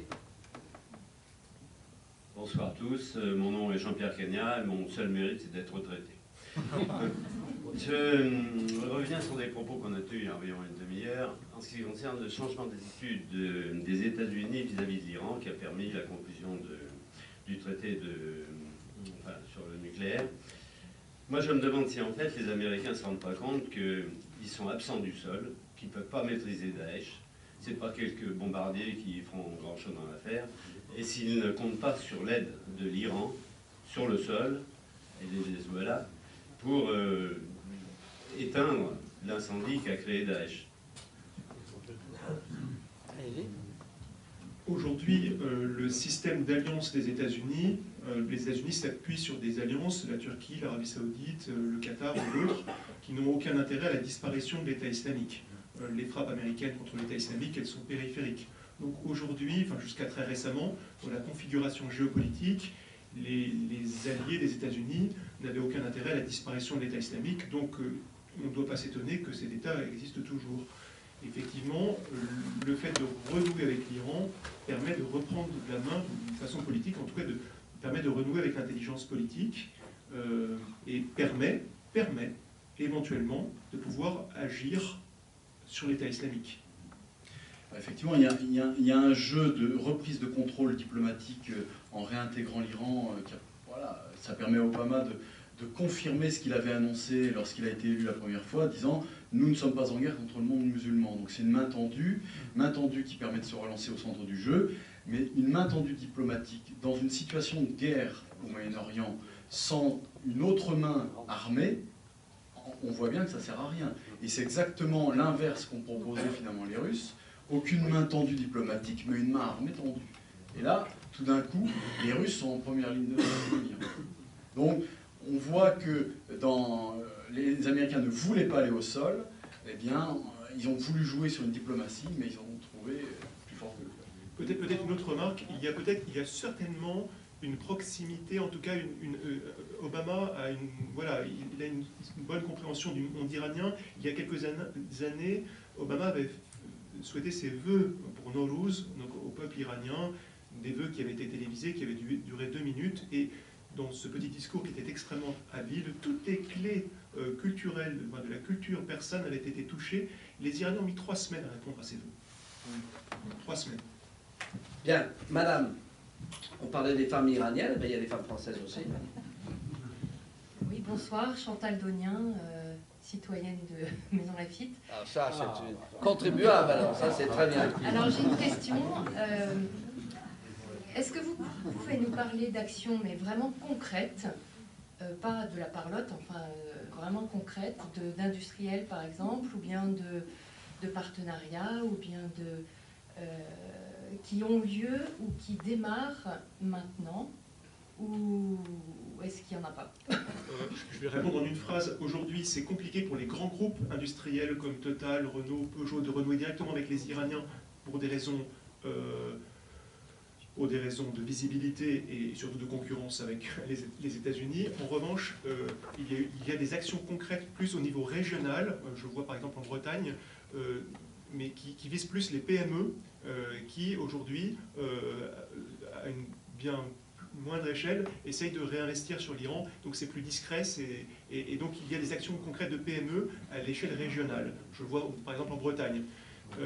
Voilà pour quelques éléments qui ne sont pas de la parlotte. Et tant qu'on n'a pas passé le mois de janvier où les sanctions financières seront levées, aucune banque ne pourra vous prêter en France pour investir là-bas. Aucune assurance n'assurera votre transport de marchandises. Donc il faut au moins attendre janvier, mais ça sera la libération du fameux SWIFT, ça ne sera pas avant mars-avril. On a encore un an de retard avant de vraiment commencer les affaires. Là, on peut nouer des contacts. Là, oui, on peut envoyer des gens pour nouer des contacts. Allez, encore quelques questions. Juste une précision, parce que je suis quand même beaucoup dans le monde automobile. Quand Peugeot a quitté l'Iran, j'ai un ami qui était patron de l'affaire iranienne pour Peugeot. C'est Renault qui a livré les pièces à l'Iran pour pouvoir continuer à monter les voitures. Première chose.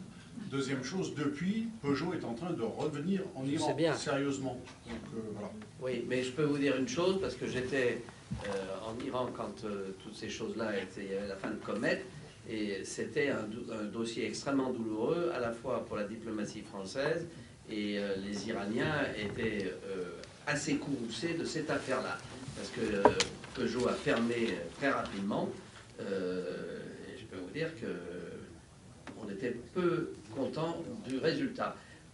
Alors attendez, il y avait peut-être encore... Alors la dernière, hein, parce que... Oh, pardon mon général, allez viens, allez, dernière, parce que moi j'ai encore une question à vous poser. Je parlerai fort. Général Vidal, bon, ma question est simple, je veux savoir quel jeu joue l'Arabie Saoudite et le Qatar vis-à-vis de Daesh? Ça c'est une question... Pourquoi vous posez des questions embarrassantes? Allez-y, messieurs. On est entre nous, là. Oui, on est entre nous, oui, tu vois. Alors, je ne vais pas refaire l'historique. Hein, on sait bien les grandes fondations religieuses qataries, saoudiennes, ce qu'elles ont pu faire comme financement au départ pour des individus. Le financement de Daesh n'a pas été assuré par les États eux-mêmes, hein, bien sûr. Hein, ça s'est toujours passé par autre chose. Les objectifs sont très clairs. Pour l'Arabie Saoudite, le danger, il est irano-chiite, quelle que soit la réalité de ce danger. Ce qui fait que l'Arabie Saoudite, il y a 15 jours, a annoncé qu'elle envoyait 10 000 hommes contre les Houthis du Yémen. Et évidemment, on se pose la question, mais alors ça veut dire qu'ils étaient disponibles, ces 10 000 hommes. Mais qu'est-ce qu'ils font depuis un an, ces 10 000 hommes? Pourquoi ils ne sont pas sur la frontière nord? Ben non. Donc l'Arabie Saoudite reste dans son obsession de contrôle du schisme extérieur, voire du schisme intérieur avec ce fameux garçon qui risque d'être exécuté. Au sabre. Au sabre, mais comme Daesh le fait d'ailleurs. Enfin, ils ont les mêmes, c'est la même charia. Donc l'Arabie Saoudite est restée dans sa ligne d'action, hein, ils ne sont pas ambigus là-dessus. Quant au Qatar, ils sont quand même beaucoup plus nuancés. Parce que les Qatars ont une vieille tradition de dialogue et aussi parfois de conquête militaire par les chiites bahreïnis, par les chiites iraniens. Donc, puis le Qatar, si je puis me permettre, partage une grande poche de gaz avec l'Iran. Alors ça rend les relations, ça facilite les relations. Il est clair que pour discuter, s'il faut créer des éléments de débat au Moyen-Orient avec l'Iran, il faut éventuellement beaucoup plus passer par les Qataris que par les Saoudiens. Oui, enfin, ça c'est vrai avec l'Iran, mais sur l'affaire syrienne, je peux vous dire que c'est une partie de poker menteur. Hein. C'est ça qui est quand même un problème majeur. J'ai une dernière question. Vous vouliez poser votre dernière question, monsieur, parce qu'ensuite on va pouvoir... Mais on a encore quelques minutes. Allez-y. Alors, vous avez parlé des Chinois. Mettez le micro. Vous avez parlé des Chinois, des investissements chinois. Est-ce que vous pourriez un peu développer? Est-ce qu'ils investissent dans l'immobilier aussi? Et est-ce qu'il y a des Français qui investissent dans l'immobilier? Les Chinois ils sont largement investis dans le pétrole iranien. Et ce sont les PME chinoises qui ont bénéficié des sanctions occidentales puisqu'elles ont envahi le marché iranien depuis une décennie. Donc les Chinois ont acquis de grandes parts de marché en Iran et surtout la Chine a équilibré ses achats de pétrole et de gaz entre l'Arabie Saoudite et l'Iran, tout à son avantage. Donc on peut dire que les sanctions occidentales ont été grandement bénéficiaires à la Chine. Et n'oublions pas qu'il y a plusieurs siècles, eh bien, le golfe Persique s'appelait le golfe de Chine et que des jonques chinoises y débarquaient des marchandises. Donc il y a une vieille tradition de commerçante. Alors, je rajoute qu'on voit en Chine, enfin en Iran, dans la banlieue de Téhéran, le même phénomène que dans la banlieue d'Alger, avec des centaines et des centaines de coulis chinois, puisqu'il faut les appeler comme ça, qui vivent dans des algécos et sous un certain racisme de la population locale. Alors, short, hein? Oui. Quel est l'impact de la baisse du pétrole pour l'économie iranienne et pour son développement. Son développement et aussi pour l'industrie de l'armement. Ça va rendre plus difficile les investissements, moins rentables les investissements occidentaux dans la liquéfaction du gaz, mais l'Iran a d'autres avantages. Il dispose d'une très importante main-d'œuvre qualifiée dans le domaine industriel, et puis c'est un marché de plusieurs millions d'habitants, et donc un marché fermé jusqu'à présent. On attend d'eux des usines de montage, en fait, hein, ils vont faire notre montage électroménager et automobile, et puis à l'inverse, c'est 80 millions d'habitants, beaucoup de classes moyennes, donc des consommateurs potentiels. Alors moi j'ai une dernière question à vous poser avant qu'on vous remercie, messieurs. C'est les relations entre l'Iran et la Turquie, parce qu'il m'est revenu que c'est un amour un peu vache en ce moment. Alors, est-ce que vous pouvez expliciter ces relations difficiles? En un mot, l'Iran et la Turquie sont concurrents d'un point de vue géopolitique, puisque dans les relations avec l'État islamique, la Turquie n'a pas tellement intérêt à ce que l'État islamique disparaisse, et à l'inverse, l'Iran, c'est son ennemi. Mais ces deux cultures ont été influencées l'une par l'autre, et il fut un temps où on parlait le turc à la cour safavide, et surtout les relations économiques ont beaucoup augmenté entre les deux pays. Donc effectivement des relations ambivalentes, beaucoup plus sereines qu'entre l'Iran et l'Arabie Saoudite. Bien, eh bien écoutez, il nous reste à vous remercier sur ces bravo. Donc, si vous avez compris, nous avons été filmés. Vous pouvez acheter nos livres, bien sûr. Alors, Olivier Anne, Thomas Flichy, donc on a publié L'État islamique, on a publié Djihad au Sahel, on a publié Géopolitique de l'Iran. Bon, puisqu'on en est au bazar, moi je vous recommande La Nation ou le Chaos, n'est-ce pas, par votre serviteur. Et de toute façon, on vous donnera un lien parce que vous nous mettrez sur c'est le cercle des volontaires, donc on sera là-dessus. Nous avons aussi un forum qui sera également. Je vous remercie et à la prochaine. Merci beaucoup. Merci à vous.